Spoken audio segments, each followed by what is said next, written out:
Good morning, students.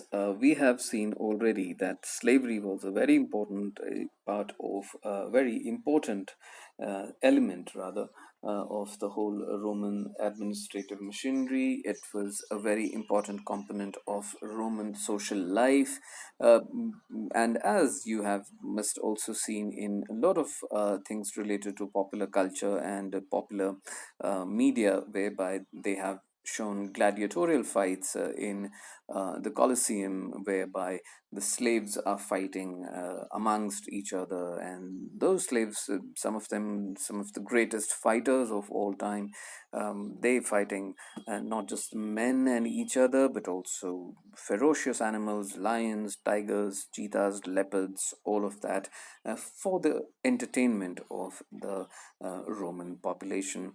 And so Rome's social life, military life, administrative life, agricultural life depended a great deal on the the presence of these slaves. And Rome used to attract a huge amount of slave crowd, and it was a great center of slave trading, because of one of the very important facts that Roman Empire was at that point in time expanding into different lands, right till it had gone till England, modern England today, and of course almost all of North Africa, a great deal of West Asia. So it had a huge territorial spread and reach, and naturally these areas have always and historically been uh, higher in number of population, and so naturally people from all these diverse lands were being sold and were being bought. And so there were so many battles and fights which used to go on, so naturally the victors used to um, uh, imprison the losers, if you can call it, and then trade them as slaves. And so a great deal of prosperity of the Roman Empire depended on the presence and the work of slaves. And as we had seen also, and we have discussed this, that yes, slaves, as the word mentions, and it gives an impression very much that yes, they must have been having a harrowing time just trying to stay alive. But then yes, also at the same time, if a slave was lucky and he had a good master, then definitely he would offer him everything that he would offer uh, to his own children. Okay, it all depended, if I may use the word, it all depended on your luck. If you were lucky to get a good master, you would not even feel that probably someone is a slave. And then under a bad master, then definitely the things would be extremely difficult and harsh. This is something which happens even today, right? If you work for the right people, you do have a better quality of life, and if your employer happens to be not so good, then definitely you find it very tough and very difficult to get going.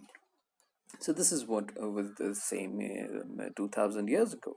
So now, as warfare became, coming to the second paragraph, as warfare became less widespread with the establishment of peace in the first century, the supply of slaves tended to decline, and the users of slave labor thus had to turn either to slave breeding or to cheaper substitutes such as wage labor, which was far more easily dispensable. Now, students, that's what is mentioned here in asterisks. What is slave breeding? The practice of encouraging female slaves and their partners to have more children, who would of course also be slaves. So you can understand that slaves, when we talk about this trading of slaves, it was not just about men and men.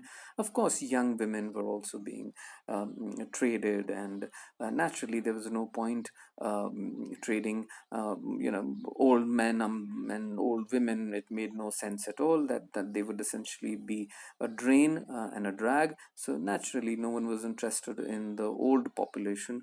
Naturally the youngsters were always in demand, because the kind of work that they could do for you compared to the old compared to the old crowd. So, in fact, free labor was extensively used on public works at Rome precisely because an extensive use of slave labor would have been too expensive. Students, you have to understand that slavery, of course, for the slave, it all depended whether he found himself in the right hands. But you have to understand that someone has paid price for him, someone has sold him, that is fine, but someone has also bought him. So someone has paid a price for him, right? So he didn't come for free, right? He didn't come for free. So definitely, once there is a price attached to someone, then definitely, if you have to pay to acquire something, naturally, anything that you pay, when you have to pay to acquire something, you have to be careful enough. You have to have a certain amount of work that you would like to. He's not coming to you just like that, right? You are paying for it, and if you're paying for it for something, then you want that thing, that asset, that resource to get utilized, right? If you buy a car or a bike, for example, you do not keep it in the garage throughout the year. You use it, you want to use it. Why? Because you have paid for it. It was the same thing here in slave in the slave arena. But unlike hired workers, slaves had to be fed and maintained throughout the year. Now, what does the sentence tell you, students? It essentially tells you that he is your resource. Just try and think. You have purchased a slave, so he is your resource. He is your responsibility, right? You'll have to ensure that he's fed properly. That is your responsibility, right? That he's taken care of, he has shelter, he doesn't fall ill, right? Even if you're not a great humanitarian, and that is why you should be caring about that he shouldn't fall ill, let us assume you are not a good humanitarian. But even then, if you really do not care about his health at all, but if he remains sick, you're not getting your value for money. Your return on investment is not benefiting you. Why? Because he's ill, he's not able to give his best, or probably resting under the tree. So you have to take care of that asset. He is an asset, though branded as a slave, but you have purchased it. So it will have to be handled differently, students, right? And he is not someone who came to you for labor. For example, your driver or your maidservant, she comes to you, you pay him something, or you pay her something, she goes home, and then whatever she eats is her problem. If she falls sick is her problem. Whether the roof of her house is leaking in during the monsoon months, it is her problem. Your responsibility is over. Just once, when you pay once in a month for whatever she has worked, and whatever remuneration you have agreed with her, or you have agreed with him, right?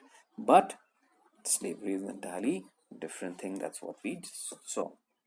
So, students, I hope you understood this. And if you still have an issue once the school opens, or you can give me a call and find it out. The Roman agricultural writers paid a great deal of attention to the management of labor. Columella, the first century writer who came from the south of Spain, recommended that laborers should be kept as a reserve stock of implements and tools, twice as many as they needed, so that the production could be continuous. For the loss of slave labor, time exceeds the cost of such items. As we have just seen, that yes, a slave labor comes to you at a cost, at a price. So naturally, you would like to extract the best out of him or her for whatever the amount that you have paid. And now there was a general presumption among employers that without supervision, no work would ever get done. So the supervision was paramount. So definitely, you had supervisors who would be administering this, this whole slave population. So now students, forget about slave population. Even in a factory today, or even in an office today, you have supervisors who, whether you call them boss or you call them managers, whatever you choose to call them, or foreman or supervisor in a manufacturing industry, what do? They essentially supervise the work. They essentially look at if the team has been doing its job properly, and that is what used to be even in those years. So all this looks draconian, but we should, the next paragraph, we should remember that most factories in the world today enforce similar principles of labor control. Exactly. So, indeed, some industrial establishments in the empire enforced even tighter controls. That is, the Pliny the Elder, or the Elder Pliny, described conditions of the frankincense factories of Alexandria, which is in Egypt, where he tells us no amount of supervision seemed to suffice.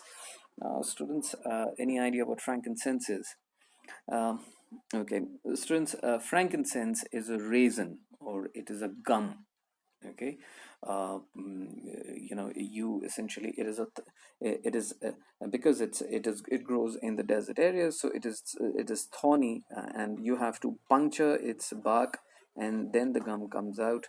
People leave it, in fact the farmers leave it for about 5 to 6 or 7 days, for it to actually dry out, and then you chip it off. Okay, so the plant or the stem has to be punctured every time you want to have frankincense from this plant. And a very interesting thing about frankincense is because it has an amazingly nice fragrance and aroma. It smells extremely good, and when it dries, it looks like, yes, it looks like some kind of, if some kind of, not a pure crystal, but a polished crystal, but definitely something like crystal kind of thing. That's what it looks like. Or you can say a fitkiri, or alum, that you might have seen. Yeah, somewhat like alum, but then definitely, because it is a plant product, it would never be as hard as alum.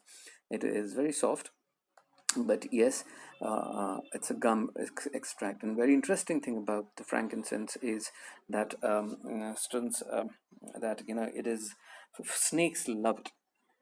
Yes, snakes love it, and they are found in great abundance wherever frankincense is grown. Okay, so we shall continue. Thanks.